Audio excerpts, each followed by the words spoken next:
Every word matters here on Evening World Talks. I am Anna Kalczyńska. Good evening, pleasure to have you again, and welcome to another discussion on the main topics of the day. And joining me today to comment these three major developments is General Ben Hodges, former commander of U.S. forces to Europe. A very warm welcome to you, General. Thank you very much for the privilege. Let me start with the meeting between Joe Biden and Donald Trump today. A very civil meeting, apparently. Smooth transition, as smooth as possible, as Donald Trump put it. And a transfer of power strikingly different than this one in 2020. But the National Security Advisor, Jack Sullivan, said that Joe Biden laid out a strong and stable Europe is vital for our country to ensure we are not dragged in a dangerous game. This is his words. Do you think that Donald Trump could alter possibly his geopolitical perception when entering the office in January? Well, first, let me say congratulations to President Biden for having the dignity and the class to invite former President Trump into the White House to continue this tradition, which was interrupted 4 years ago. So I think this says something about President Biden and his respect for the important tradition of a smooth transition of power. This is important, and I hope it sets an example for others as well. Now, President-elect Trump, of course, has the prerogative, will have the prerogative as president to set priorities and direction. He's starting to build his team around him, and we're getting some indicators of what that direction will be based on the people he's putting into place. But of course, the Congress has a role also, and the Republican leadership in the Senate and in the House, by and large, are pro-NATO, pro-transatlantic, pro-Ukraine. And so I think we should, if the system works like it should, the Congress will play a role in helping to guide foreign policy as well.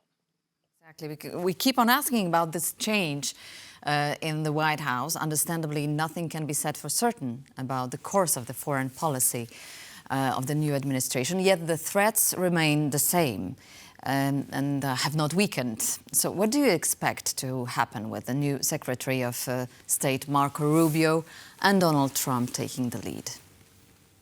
Well, the election was only a week ago. It seems like several weeks ago, but it actually was only 1 week ago. And as you and most of your viewers know, foreign policy seldom plays a critical role in U.S. Presidential elections.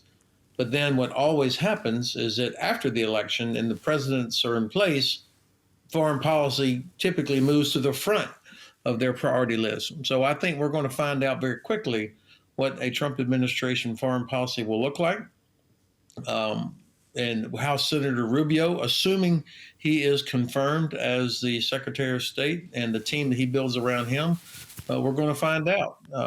I think it's clear that a Trump administration will be looking to our European allies to live up to their obligations. Obviously, that's not a problem in Poland. Poland has always been in the front of countries doing everything that they possibly can and should for their own security as well as collective security. But I think the Trump administration will look to the rest of Europe to follow Poland's lead. There's no doubt about that. And I think that's fair. I imagine that the Trump administration will look for ways to deter China from its aggressive activities. And of course, the United States needs allies, economic and diplomatic, as well as military allies, to have an effective policy with regards to China. Well, geopolitically, the most important event, the biggest news here from our regional perspective, is the opening of the first air defense base in Redzikowo, northern Poland. So we welcomed it today. How important is this naval support facility, as it's called, for the defense of the eastern flank? Yeah, this is extremely important. It's been a long time coming. As you know, the construction on this missile defense system began many years ago, and I'm glad to see that we're finally at a point where it is soon to be operational. Um, my concern after watching Russian use of missiles and glide bombs and drones against Ukrainian civilians and Ukrainian infrastructure over the past 2.5 years was that we did not have enough air and missile defense capability in all of Europe. So this is an important contribution to that. Of course, by itself, it's not enough, but it is an important contribution. And I think improving air and missile defense across the alliance is going to be a critical part of deterring Russia from making terrible miscalculations. Right, miscalculation, well put. Where in Eastern Europe is the Russian threat most visible? And how much military capabilities does actually Russia dispose of near our borders here in the Baltic region? Well, that's an interesting way to frame the question. The Russian threat permeates most every country in Europe through the use of disinformation, the criminal activity, the attacks on our infrastructure, both with cyber as well as kinetic means. So the Russians, their spoofing of GPS, all of these things are really very dangerous. And I think that the Russians have a mental attitude of they are at war with us, even if we don't think that we are at war with them. And so they continue to push airspace violations and so on. So if we, the West, allow Ukraine to fail, then you're going to see millions of Ukrainian refugees, additional Ukrainian refugees, coming into Poland and Germany. You're going to see continued disruption of grain and energy shipments from the region, which will continue to affect our economies. And so this threat is not just in one place. It's not just a land threat. It's not just an air threat. It's the full spectrum of types of threats, which is why the alliance needs continued American participation and leadership, but also each country doing its own part, not just with good modern forces, but also strong, resilient societies where our infrastructure is protected and the people are able to withstand disinformation. This is all part of resisting Russian aggression. What is your opinion about the state of negotiation, or maybe of the state of thinking, the Western way of thinking about the ongoing war? There are recurring calls for Moscow-Kiev peace talks, for instance, and some talk even of a possibility of going back to the draft deal from Istanbul, which obviously was never agreed. So what do you think about that? Are we allowing ourselves to lose and allowing Ukraine to lose slowly? Yeah, I think that's an excellent way to put it.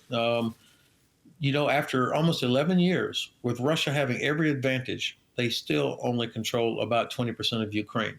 They're losing thousands of soldiers every week. Their Air Force, the Russian Air Force, has failed its two main tasks of achieving air superiority and cutting the resupply lines from Poland into Ukraine.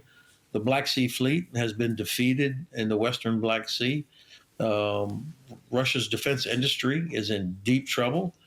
And we haven't even tried. I mean, we haven't actually provided everything that Ukraine needs to win. We haven't used all of our economic tools. Imagine if we stopped Russia from exporting oil and gas through the Baltic Sea and the Black Sea to India and China, how much trouble they would be in. So I think calls to negotiate are premature. If we were thinking strategically, we would recognize that Ukraine actually defeating Russia is the best possible outcome for all of Europe and the United States. It would also isolate Iran, which would take pressure off of Israel, and it would send a powerful message of deterrence to China that the West does have the political will and the industrial capacity and the military capability to help Ukraine defeat Russia. So when I hear people talk about Ukraine fatigue, nobody should be tired except the Ukrainians. And any settlement that allows Russia to keep what they have taken illegally and with their aggression sends a terrible message about a weak lack of will on the part of the West. And there's zero evidence that Russia has lived up to any treaty or agreement it's ever made unless it was forced to. And that's why I'm very skeptical about any kind of negotiations with this as a start point. Thank you very much, and thank you for sharing your comments with us, General. Thank you for watching. This was World Talks, and I'm Anna Kalczyńska. Stay tuned for more news and comments on TVP World.